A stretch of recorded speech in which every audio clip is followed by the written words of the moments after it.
How's it going, guys? The Bulls have released their squad to play Connacht this weekend, and this is scary. All of these Springboks are coming back, and a lot of these players are coming back. I feel sorry for Connacht. This is going to be... I don't want to jinx it, but I feel this is going to be an absolute hiding here. I want to break down the squad, so please like, subscribe, and I want to hear what you guys what you guys think. And am I wrong to think that this is gonna the Bulls are gonna give Connacht an absolute hiding? So please like, subscribe. It really does help the channel grow, and let's get into it.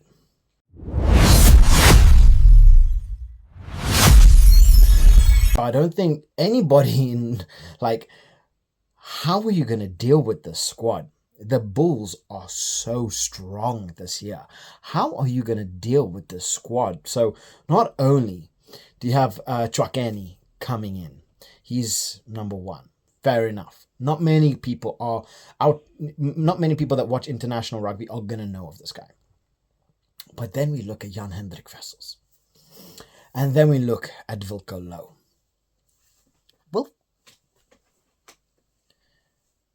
how are you going to deal with Thunder Thighs himself? Wilco Louw. This is not fair. I have long been saying Jan-Hendrik Wessels needs to get more game time as a Springbok at 2, because I think he's absolutely brilliant. Malcolm Marx didn't exactly have the best start to the Rugby Championship. He finished it off in style, like true Malcolm Marx. But Jan-Hendrik Wessels, he's young, he's got desire, and this guy is an absolute monster, and I think we're going to see that here. I think we are going to see that here. And then you have Wilco Louw, who's just so dominant as a tight head. Yeah, this is going to be interesting. But then not only that, Kobus Wiese, brother of Jasper Wiese, he's coming in at 4. Reinhard Ludwig's coming in as a captain, and understandable.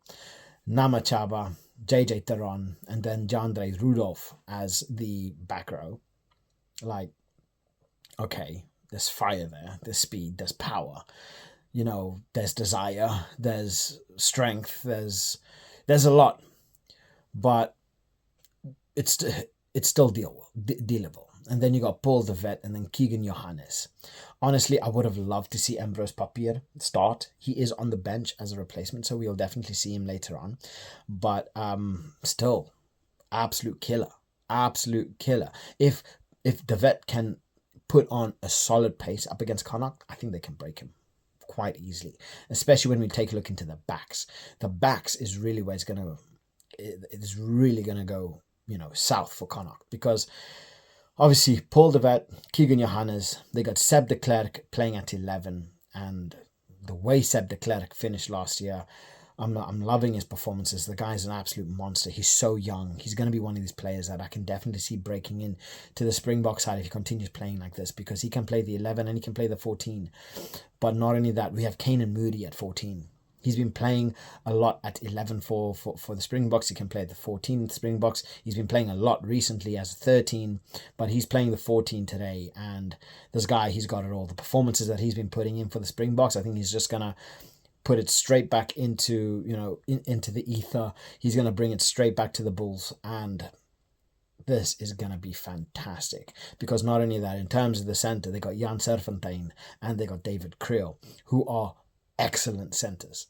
Excellent centers. And then just to top it all off, they got, good old Razorback Willie LaRue coming in at 15, and what more could you want? What more could you want? This has got such a good feel of a squad of experience, youth, power, speed. There's exciting players in here. You got someone like Seb de Klerk, who can just rip open defenses in a moment's notice. You got Kane Moody, who's brilliantly defensively, but just as, astute when it comes down to going forward. He's got those long arms. He's brilliant in the air. David Kriel is an absolute monster. He just doesn't give up. A lot of these players have got very, very good engines. Kobus Wiese is just another absolute monster. It's going to be difficult to see how they're going to handle the set pieces, because the scrums is going to be an absolute nightmare for Connacht. And then they got to deal with, you know, Seb de Klerk on the wing, along with Kane and Moody. But then they're going to have to fight at the breakdown. And then you got Jandre Rudolph and JJ Taran, who's just, they're going to rampage them. They are going to rampage them. So, honestly, this is scary. I mean, looking at the squad, it's scary. And then you take a look at their replacements. Johan Grobbelaar, Gerhard Steenkamp, Francois Klopper, Niklas Janssen van Rensburg. They are so lucky van Rensburg is on that bench. You know what? I take that back. I take it back. They are not lucky van Rensburg is on the bench, because that means they're going to have to deal with him in the second half when you are tired and you are sore. And then you have van Rensburg come on, and now you have to deal with him. No, that's time out. Yo, time out, please. It's scary. Because then they still got the legs of Gumedi. They still got Embros Papier, who can change a game. If they aren't playing well enough, bring on Embros. Papier played so well at the end of last year, and he's another player that I'm surprised Rassi is not looking at, because this guy, he's got like ridiculous talent. And then you got Hara Forster, and then Stravino Jacobs. They have a lot of talent. And now we still got to take into consideration Andre Pollard isn't even in the squad.